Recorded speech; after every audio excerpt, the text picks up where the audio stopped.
Assalamualaikum warahmatullahi wabarakatuh. Halo Sobat Setiap Fakta Kehidupan. Tidak lupa kami sampaikan salam sehat, salam sejahtera, semoga tercurah segala bentuk kebaikan dan juga kita semua dalam lindungannya. Seperti biasa, kita akan berbagi kisah dari yang unik, menarik, sampai bikin nangis. Mari kita simak kisahnya.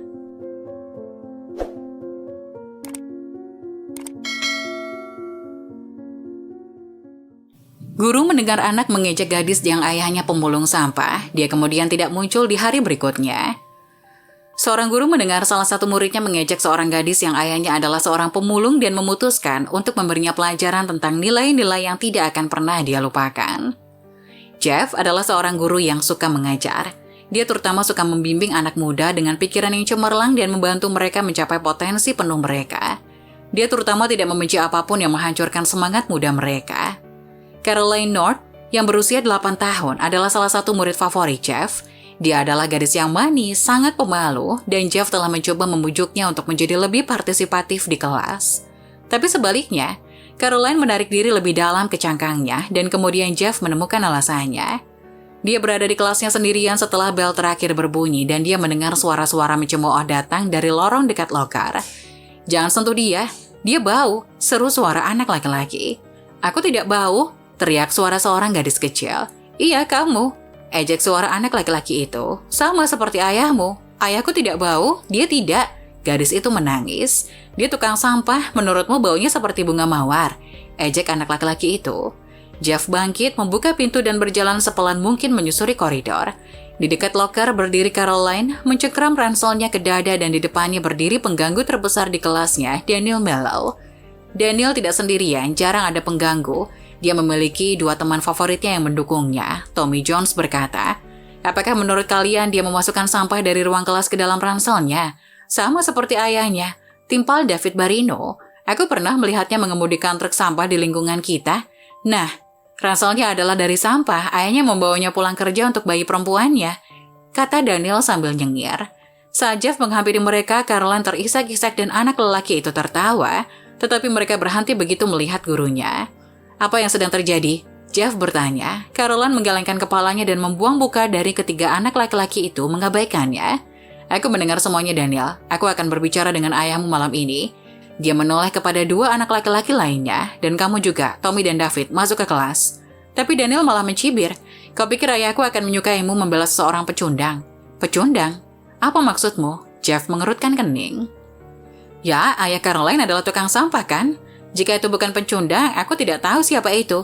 Jeff sangat marah sehingga dia memilih pergi kembali ke kelasnya. Dia mengambil teleponnya dan menelpon ayah Daniel. Dia dengan cepat menjelaskan apa yang terjadi dan peran Daniel dalam insiden itu. Dia tercengang oleh tanggapan Tuan Mellow. "Ya, kamu tidak bisa menyalahkan anak laki-laki itu karena mengatakan yang sebenarnya kan?" seru Tuan Mellow.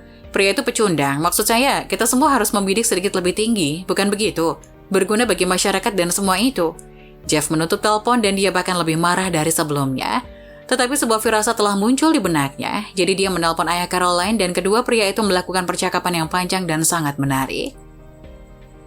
Keesokan paginya, anak-anak menyadari bahwa Pak Herbert, ayah Caroline, tidak hadir. Namun Danny Mellow, yang baru tiba di sekolah setelah makan siang dengan bau sampah, dia sangat pendiam dan tidak mau berbicara dengan siapapun. Semua temannya penasaran dan terus bertanya ada apa, tapi Daniel yang biasanya banyak bicara diam seperti mumi. Dia bahkan tidak ingin melihat Caroline. Tommy berkata, "Ayo Dan, ayo kita jungkir balikan gadis sampah itu." Tapi Daniel menatap Caroline dengan ketakutan, menggumamkan sesuatu dan lari. Teman-temannya tercengang. Keesokan harinya seluruh sekolah tertawa. "Hei, apa kamu dengar apa yang terjadi dengan mobil ayah Daniel? BMW baru yang mewah. Beberapa tukang sampah magang mendorong tuas yang salah dan menuang muatannya ke mobil BMW ayah Daniel.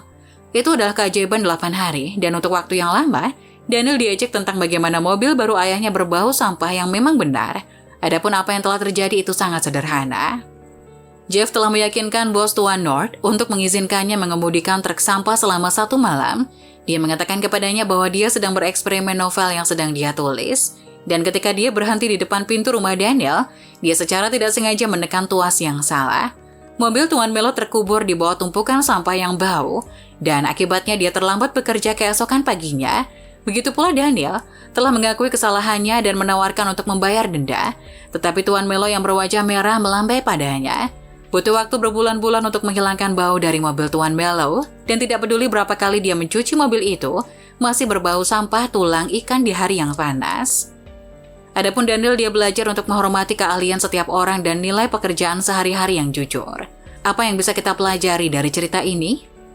Setiap pekerjaan punya martabat jika dilakukan dengan baik. Tidak ada profesi lebih mulia, setiap pekerjaan penting untuk berfungsinya masyarakat kita dengan baik. Seperti yang dipelajari keluarga Melo ketika mereka tenggelam di tempat sampah. Perlakukan semua orang dengan hormat jika Anda ingin dihormati. Daniel mengejek Caroline, tapi Jeff menunjukkan padanya bagaimana rasanya menjadi orang yang ditertawakan orang. Nah, bagaimana menurut kalian? Jangan lupa tulis pendapat kalian di kolom komentar ya. Wassalamualaikum warahmatullahi wabarakatuh.